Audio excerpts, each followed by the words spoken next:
Folks, it's Tim Toolman. This is another episode of Car Show and Tell. I believe this is part number 23 of the ongoing C4 Corvette saga. And today we're going to show everybody how to change out the U-joints in their half shafts. If you're curious as to how that gets done, follow along and we'll show you how we do it. So, I'm sure you're all impressed with the size of my shaft here. Okay, buddy. Never miss an opportunity to make a joke. Anyway, so I ordered all this stuff that I'm putting on the car a while back, and while I was doing that, I thought it might be a great idea to order some new U-joints because these were going to be, I'm not saying they're looser than a $20 hooker, but they got 50-some thousand miles on them. They're getting on 40 years old. So I don't know what you'd want to call these. Mom joints. I don't know.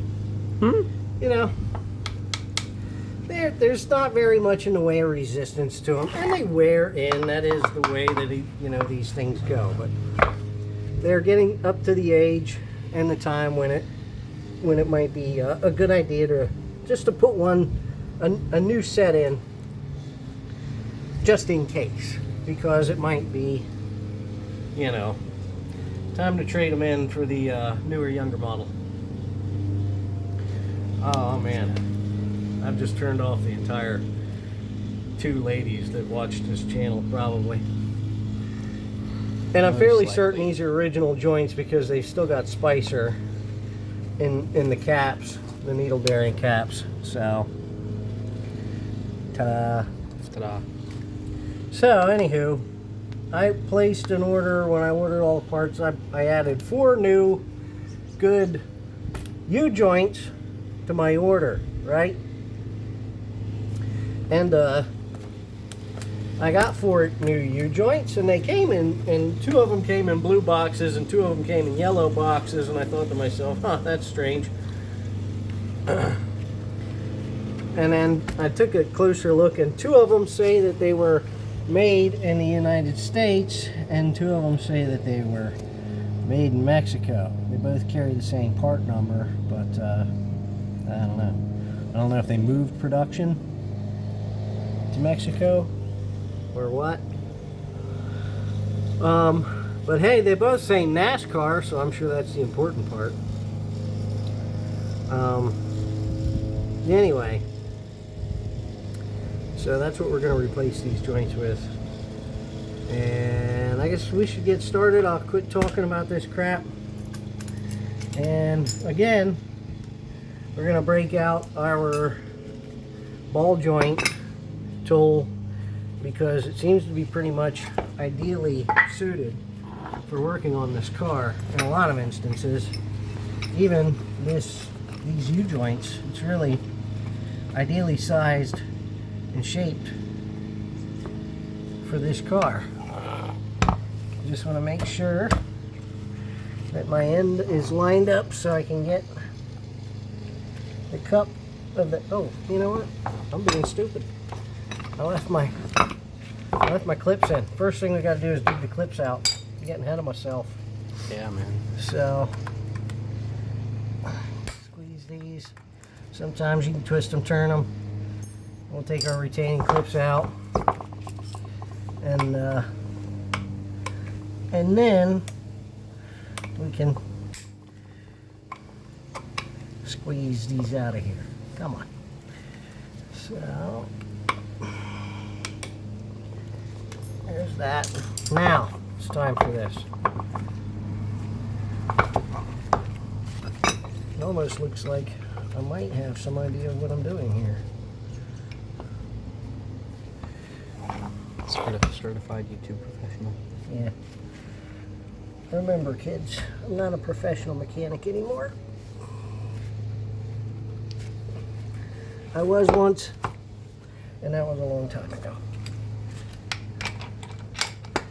And it really doesn't take a whole lot of pressure to squeeze this out of this aluminum half shaft.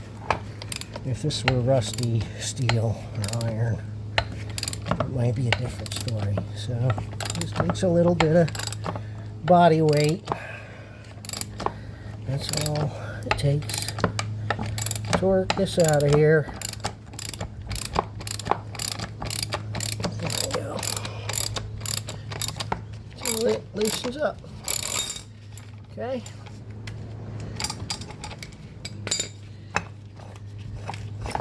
And then we take our. I don't think it's completely out. Then we'll take our ball joint tool off. Okay. Take one cap off and take off another cap, and there we go. And that's out.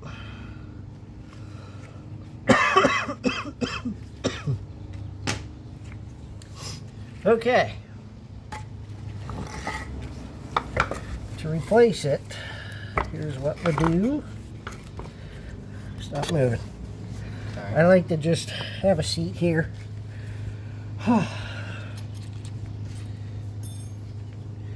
Made in the USA. We'll use that one first. We're going to take our American-made joint. Beautiful. And our new retaining clips. And even so, because I've gotten bad joints out of the box before that don't have all the needle bearings or don't have any grease. Never from, not ever from Moog that I can recall, but you know, when I was younger and couldn't afford the decent name brand stuff. And just be careful when you take these tabs off or these caps off that you put them back in the same spot and you don't get all the you don't lose any grease. And even though there's good grease in there, I think I'm gonna take the time to just add a little bit of extra, because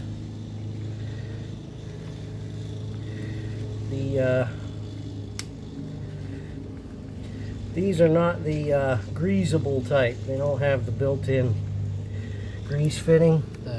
What they call it, like a grease tit or whatever. They don't have a Zerk fitting. Yeah. Okay. So,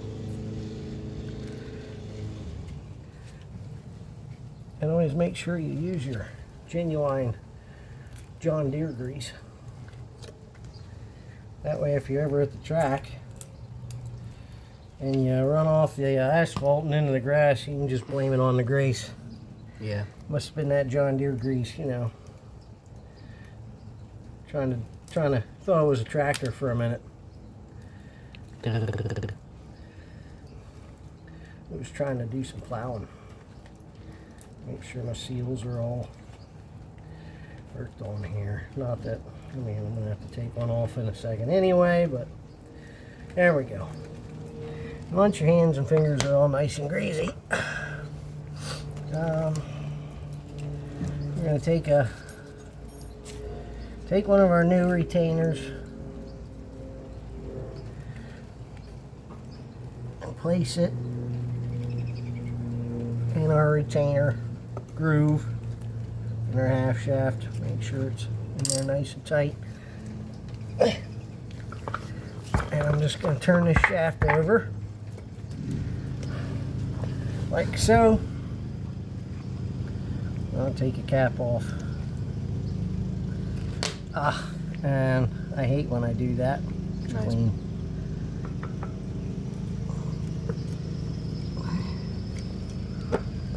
There we go.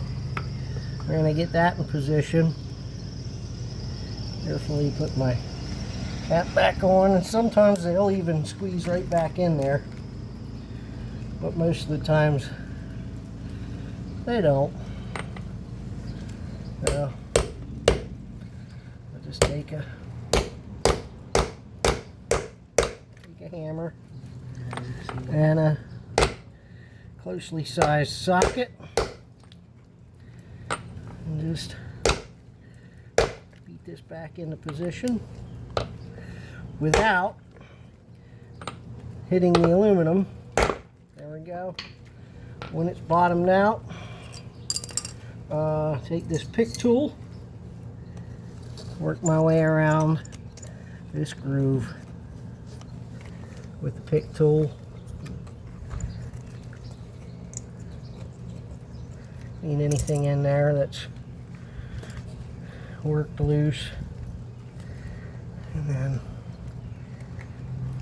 place another retainer ring in here.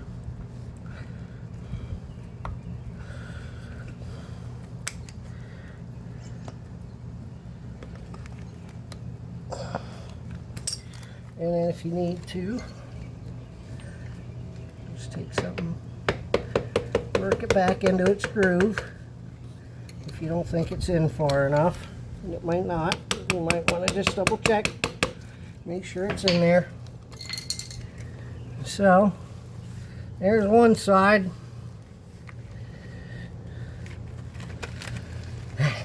Where'd that cloth go? Oh, it's under my leg. Okay. So now we just need to do the outside one, and that's really not much harder.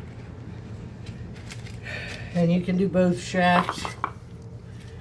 Both shafts pretty much work identically. Oh, something I didn't mention. When you store these things, or when you take them off, you got other work to do. And if you don't know how to get these out, well, you can go back, watch the older videos as we disassembled the back end. But when I put these and I stored them standing up, and I squirted a little bit of penetrating oil into the holes where my fasteners were at, because I knew I would be taking these apart later. So, come on now. It's 5/16 inch fastener. That came out a lot easier than what I did.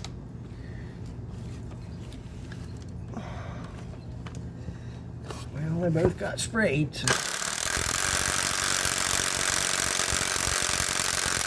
Well, that one didn't want to come out. Okay.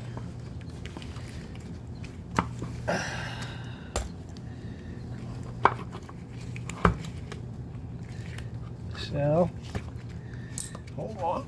Let me get the wrench. You seen the wrench? The ratchet's right there. Not ratchet, wrench. No, I have not. Okay. If I run into stubborn ones like that, I just like to give them a shock using a box end wrench. Okay. And it tends to come off.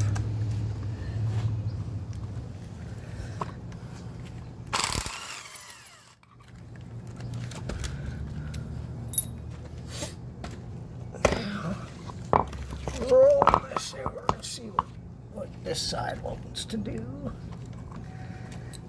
Are you paying attention to what I'm doing, or are you paying attention to playing around with that?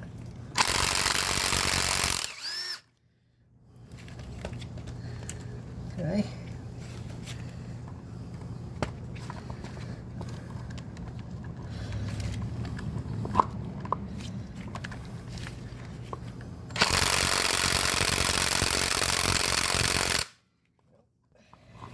I don't want to come off either. Enough. Okay. Leave it. If I was worried about it, I would do something with it. Okay? Your job is to run the camera.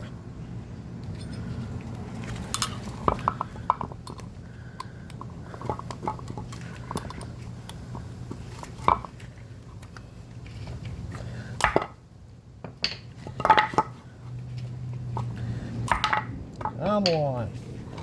This doesn't want to go on here very well. take the ratchet.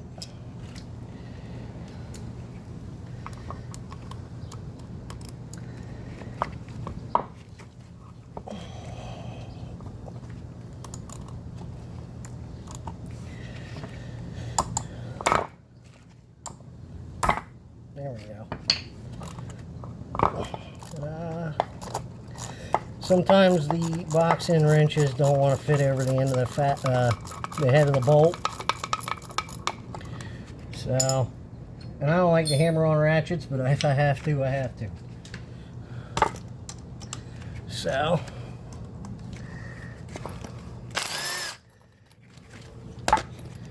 it's just faster. Okay. Now, you happy? Have I satisfied your ADD there? Yeah. Okay. You gotta knock it inside. You just gotta. Sometimes you just knock it a little bit. Okay. And again with this one, I better start with the first step this time. Take the old clips off. And hey, sometimes they fly. I was waiting for that to happen. Huh? I was waiting for that to happen. Yep. Okay. Now we gotta run this tool again. That's right, I took it off. It was off the board for that last time.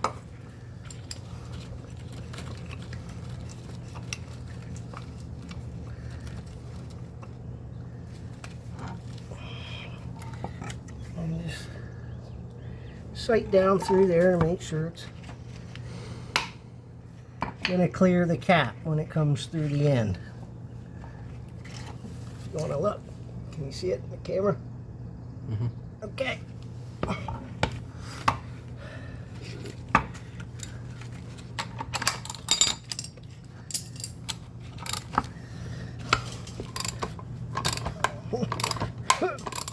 Boy, that one's a little harder, but it's working.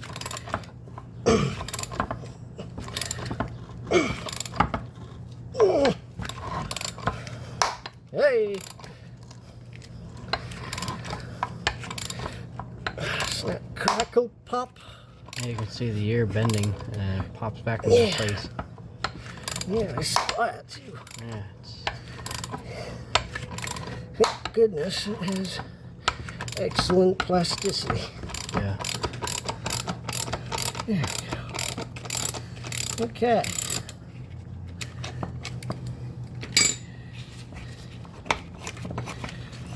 So, now we get to replace this with our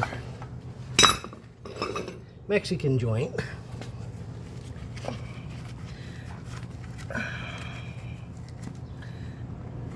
One cap. And wait. Two caps. That one looks pretty dry. Yeah, that looks Yeah. pretty dry to me. Looks pretty dry. It's a good thing we're replacing. So, perhaps this was a good idea. If we hadn't done this now, it could have presented problems in the future. Yeah. I Right? wonder- Yeah. Speaking of a distinct lack of lubrication, I had both these joints out of the boxes and took the liberty of kind of inspecting and comparing the one that came in the Made in the United States box to the one that came in the Made in Mexico box. And honestly, they look pretty, they're identical. Essentially, all the markings on the joint is exactly the same. The caps are exactly the same. The only distinct difference that I could find was actually in the lubrication. It has the same number of needles in the bearing. However, Comes with a different grease. in the Mexican-made bearing, the grease does not appear to be nearly as abundant or you know, good. I don't know, quality. I don't know what's a good term. So I'm making sure that the made in Mexico bushings, U-joints are getting packed with an extra fingerful here of good quality, moisture displacing, genuine John Deere grease, because it's simply what I got handy, and it honestly it works. Because well, haven't had any issues with the tractor joints. So if it ain't broke, don't fix it. Yay. The grease too bright for the camera. And you know, that tube of grease was almost empty, so I'm glad I got to use up the last little bit of it.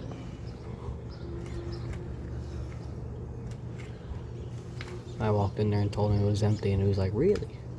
Yeah. So there we have That's all for it. extra specially packed with Genuine John Deere genuine grease. John Deere grease.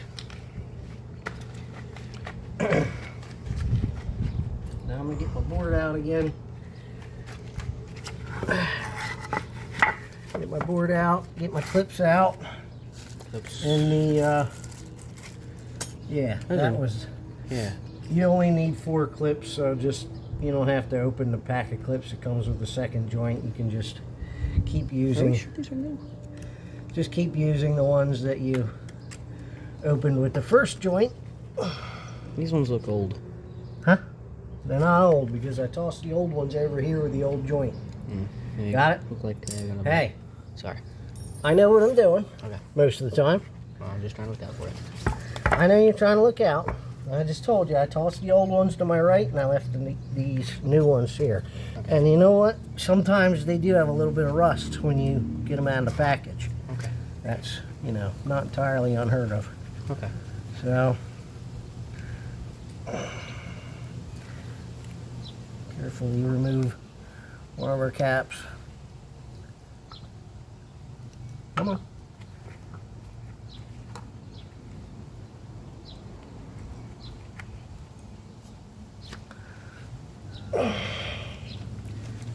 And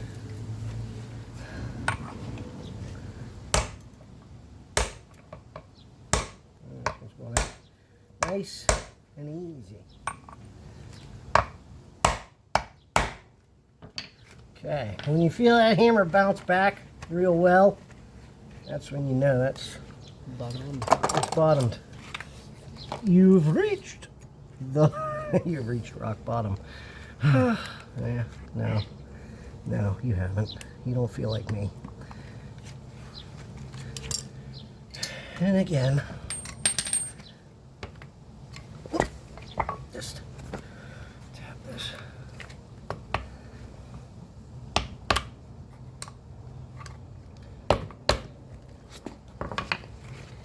Tap that sucker to make sure it's in there. There we go. Make sure your clips are well seated in the receiver grooves. If those come out while you're spinning down the road, that's always a bad day. If you've ever had a U-joint come out of a shaft while you're driving, or a U-joint wear out and break while you're driving, that's always fun. Always fun. All right. We got some good grease coming out of here. That's good. We know that this thing's well packed now. Okay. I'd rather see more Than none. I'd rather see more coming out than you know, right you said, than none coming out.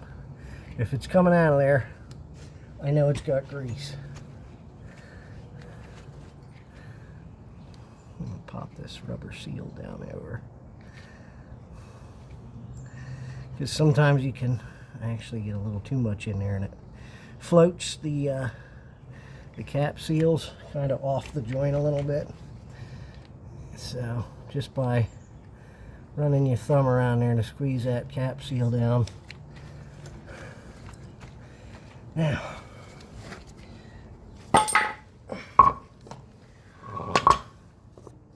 center this up here. Put one side on, I'll put one on. Well, I want to make sure that these caps are squeezed in as far as they gotta go. Yeah. Okay? Okay. So they're centered up.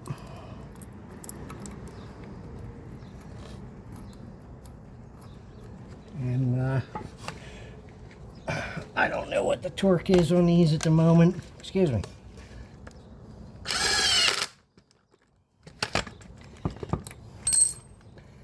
I'd have to look that up.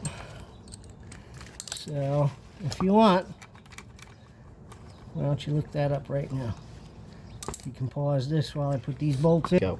So, the answer is 25 foot-pounds, or like, they say 22 to 29. So, 25 sounds like the right answer to me. So, if you need to know what to torque these little 5/16 bolts to, 25 pound-feet.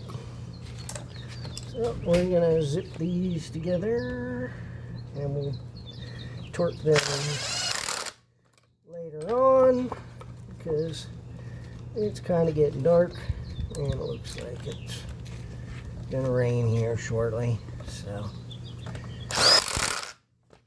I'll worry about it later. Just want to get things cleaned up for now. And I think I'm happy with this. Alright. So that's that. That's how you're gonna put new U-joints in your Corvette half shafts, your C4 half shafts. Maybe even C3, because they used to have shafts and U-joints. Or C2s. C2s? Yeah, C2s too. 2s, 3s, and 4s. Anywho, there you have it. How to install some trans-American U-joints. Half American, half Mexican. That reminds me of a joke. Oh God. Here What we do you go. call somebody? What do you call somebody that's half Mexican and half German? I don't know. What do you call them? A Wiener Schnitzel. Ooh. So anyway, there you have it. Hope you guys learned something today. What to do or what not to do. I'm Tim Tollman, this Car Show and Tell. Please like, please subscribe. We'll see you on the next one. Take care. Bye-bye.